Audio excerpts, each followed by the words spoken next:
අයිබෝවන් අද අපි මේ විග්‍රහයෙන් කතා කරන්න යන්නේ හරිම අපූර්ව මාතෘකාවක් ගැන. ගොඩක් දෙනෙක් හිතන්නේ අපි නිකන් ඉරණමට යටවෙච්ච අසරණ පිරිසක් කියලා. හැබැයි ඒක එහෙම නෙවෙයි කියලා ඔප්පු කරන අපිට මහා ශක්තියක් දෙන පුදුමාකාර පැරණි රාමුවක් ගැනයි අද අපි මේ කතා කරන්නේ. ඉතින් මේ කතාව පටන් ගන්න හොඳම තැන තමයි අපේ හිතේ නිතරම කැරකෙන අර මූලිකම ප්‍රශ්නය. හිතන්නකෝ දරුණු ස්වභාවික විපතක් වෙනවා. එහෙමත් නැත්නම් කිසිම වරදක් නොකරපු හරිම හොඳ කෙනෙක්ට එකපාරටම දරුණු ලෙඩක් හැදෙනවා.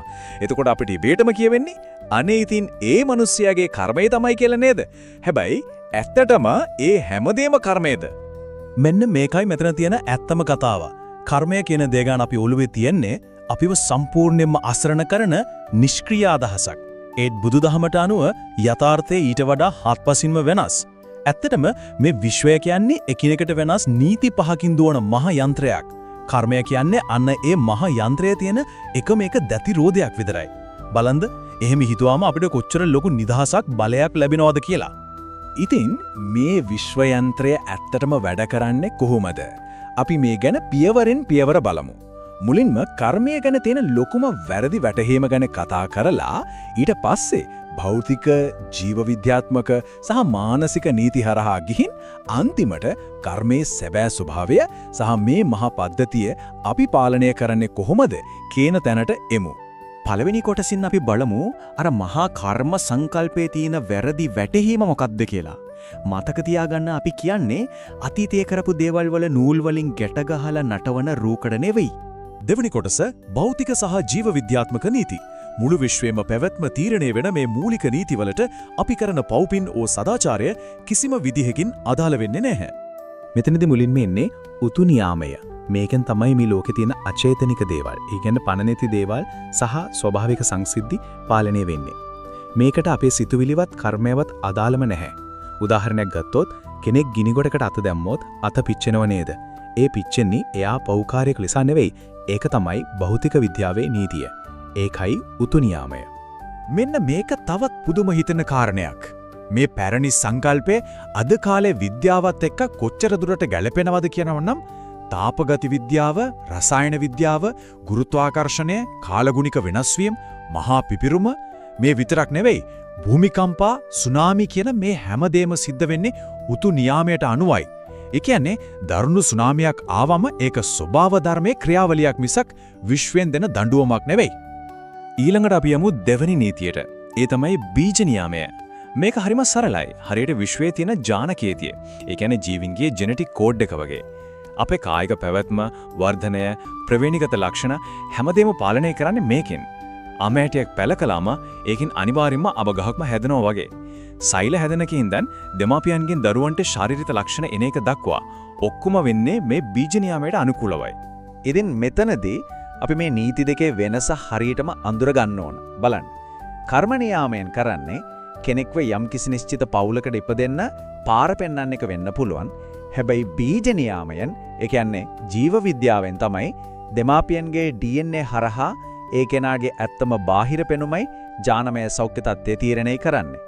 ඒක නිසා උපතින්ම දරුවෙකුට තියෙන ශාරීරික දුර්වලතාවයක් කියන්නේ පව්පලදීමකට වඩා හුදෙක්ම ජීව විද්‍යාත්මක කාරණයක් විතරයි. තුන්වෙනි කොටසින් අපි කතා කරන්නේ මනසේ නීතිය ගැන. ඒ කියන්නේ භෞතික ලෝකයෙන් එහාට ගිහින් ඇසට නොපෙනෙන ඒත් අතිශයින්ම ප්‍රබල මිනිස් විඥානයේ රාමුවටයි අපි දැන් ඇතුළු වෙන්නේ. මෙන්න මේ තුන්වෙනි නීතිය, ඒ කියන්නේ චිත්ත න්‍යාමය අපිට පෙන්නලා දෙන හරි අපූර්ව දෙයක්. අපේ මනස කියන්නේ කිසිම පදනමක් නැතුව පිස්සුවෙන් වගේ වැඩ කරන එකක් නෙවෙයි. මනසටත් ඒකටම ආවේනික වුණු හරිම නිර්වදිය නීතිමාලාවක් තියෙනවා. අපිට ක්ෂණිකව එන මතකයන්ගේ ඉඳන් හරිම ගැඹුරු භාවනාමය ඒකාග්‍රතාවයක් දක්වාම සිතුවිලි වල ශක්තිය පාලනය වෙන්නේ මේ චිත්ත නියාමයෙන්. මේ කාරණය ඇත්තටම අපේ ජීවිතේට මහා පෙරලියක් කරන්න පුළුවන් තැනක්. ඇයි දන්නවද? අපිට තියෙන ලොකුම නිදහස තමයි අපේ සිතුවිලි පාලනය කරගන්න පුළුවන් වීම. අපි ශක්තිමත් මානසික ශක්තියක්, එමත් නැත්නම් ප්‍රබල චිත්තයක් ගොඩනගා ගත්තොත් මොකද වෙන්නේ? අර අතීතයේ කරපු නරක කර්මවල බලපෑම පවා යටපත් කරන්න, එහෙමත් නැත්නම් අවම කරන්න අපිට පුළුවන් වෙනවා. අන්න ඒ නිසායි කර්මයට අපව රූකඩයක් කරන්න බෑ කියන්නේ. හතරවෙනි කොටසින් අපි කර්මයේ සැබෑ ස්වභාවය ගැන බලමු.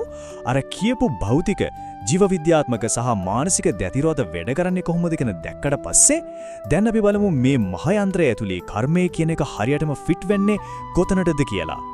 මේ හතරවෙනි නියමය කර්ම න්‍යායමය.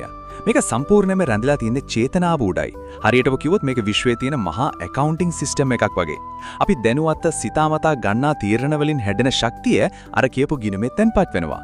ඊට පස්සේ ඒකට හරියන්න අද හරි නැත්නම් අනාගතයේ දවසක හරි අනිවාර්යයෙන්ම අපිට ඒකේ ප්‍රතිඵල ලැබෙනවා. මෙතනදී අපිට ලොකු 6ක් ලැබෙන කාරණයක් තියෙනවා. කර්මය කියන්නේ කවදාවත් වෙනස් කරන්න බැරි ෆික්ස් කරපු ඉරණමක් නෙවෙයි. අපි අද දවසේ ප්‍රබල ධනාත්මක උත්සාහයක් ගත්තොත්, ඒ කියන්නේ වර්තමානයේ හොඳ වැඩ කළොත්, අතීතයේ කරපු වැරදිවල සෙවණලි පවා මැඩපවත්වලා ඒවා සම්පූර්ණයෙන්ම අහෝසි කරලා දාන්න අපිට පුදුමාකාර හැකියාවක් තියෙනවා. කොච්චර වටිනවද මේ නිදහස? පස්වෙනි කොටස සත්‍යයේ විශ්වීය නීතිය. භෞතික විද්‍යාව, ජීව විද්‍යාව, මනස සහ සදාචාරය කියන මේ හැම දෙයකටම වඩා ඉහළින් තියෙන මේ මුළු මහත් විශ්වයේම හැම දෙයක්ම පාලනය කරන අවසානයේ ප්‍රබලතම නීතිය ගැනයි මේ. අන්න ඒ පස්වෙනි සහ ඉහළම නීතිය තමයි ධම්ම නියාමය. සරලවම කිව්වොත් මේක තමයි විශ්වයේ පැවැත්මේ මූලිකම ස්වභාවය. උපදින හැම දෙයක්ම වයසට යනවා, වෙනස් වෙනවා, අන්තිමට විනාශ වෙලා යනවා. අර අපි අහලා තියෙන අනිත්‍ය, දුක්ඛ සහ අනාත්ම ස්වභාවය කියන්නේ මෙන්න මේකටයි. ලෝකයේ කිසිම ශක්තියකට බෑ මේ ධර්මතාවය අභිභවා යන්න. අපි මෙතනදී අනිවාර්යෙන්ම තේරුම් ගන්න ඕන දේ තමයි වයසට යන එක, එහෙම නැත්නම් ලෙඩ වෙන එක කියන්නේ හැමතිස්සෙම කර්මයේ වරදක් නිසාම වෙන දේවල් නෙවෙයි. ඒක මේ ධම්ම නියාමයේ මගහැරියන්න බැරි ස්වභාවික ක්‍රියාවලියක්. මේ නීතිය කර්මයටයි භෞතික නීතිවලටයි වැඩිය ගොඩක් ඉහළින් තියෙන්නේ. ඇත්තම කියනවා නම් මේ ලෝකයේ යථාර්ථය සහ නිර්වාණය අවබෝධ කරගන්න නම් මේ ධම්ම නියාමයේ තීරුම් ගැනීම අනිවාර්යයි. 6 වෙනි සහ අවසාන කොටසින් අපි බලමු මේ මහා විශ්ව යන්ත්‍රය පාලනය කරන්නේ කොහොමද කියලා. දැන් අපේ අතේ මේ මහා ප්‍රහේලිකාවේ කෑලි 5ම තියෙනවා. ඉතින් අපි බලමු මේ ටික එකතු කරලා කොහොමද අපේ ජීවිතයේ සුඛානම අපේ අතටම ගන්නේ කියලා. මේක හරියට සුපිරි තාක්ෂණික උපමාවකින් පැහැදිලි කරන්න පුරුවා. හිතන්නකෝ මේ සිස්ටම් එකේ මැනේජර්ලා තමයි අපි.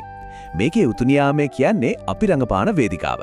එතකොට බීජ නියාමය කියන්නේ අපේ මේ ජීව විද්‍යාත්මක ශරීරය කියන ඉන්ස්ට්‍රුමන්ට් එක. චිත්ත නියාමය කියන්නේ අපිට ඕන විදියට ප්‍රෝග්‍රෑම් කරගන්න පුළුවන් ප්‍රබල මනස කියන සොෆ්ට්වෙයාර් එක. කර්ම නියාමය තමයි අපේ වැඩවල ඇකවුන්ටිං සිස්ටම් එක. අන්තිමට ධම්ම නියාමය තමයි මේ ඔක්කොම දුවන ඔපරේටිං සිස්ටම් එක. ඉතින් අපි මේ මනස කියන සොෆ්ට්වෙයාර් එක පාවිච්චි කරලා හොඳ තීරණ ගත්තොත් මේ වේදිකාවේ අපිට ගේම් එක සුපිරියටම ප්ලේ කරන්න පුළුවන්. ඉතින් මීළඟ වතාවේ ජීවිතේට අමාරු කාලයක් එද්දි නිකම්ම ඉරණට බාර දීලා අසරණ වෙලා බලන් ඉන්නවද? එහෙමත් නැත්නම් අදාකි කතා කරපු දේවල් මතක් කරගන්නවද? පොඩක් හිතලා බලන්න මේ වෙලාවේ විශ්වයේ මොනදති රෝදයද කැරකෙන්නේ කියලා අඳුරගන්න බලන්න. මොකද හැමදේම කර්මය නෙවෙයි. එහෙනම් ඊළඟ අභියෝගයේ එද්දි අපි නිකම්ම යටත් වෙනවද? නැත්නම් අපේ ප්‍රබල මානසික ශක්තිය පාවිච්චි කරලා මේ මහා විශ්ව යන්ත්‍රයේ පාලනය අපේ අතට ගන්නවද? තීරණය අපේ අතේ.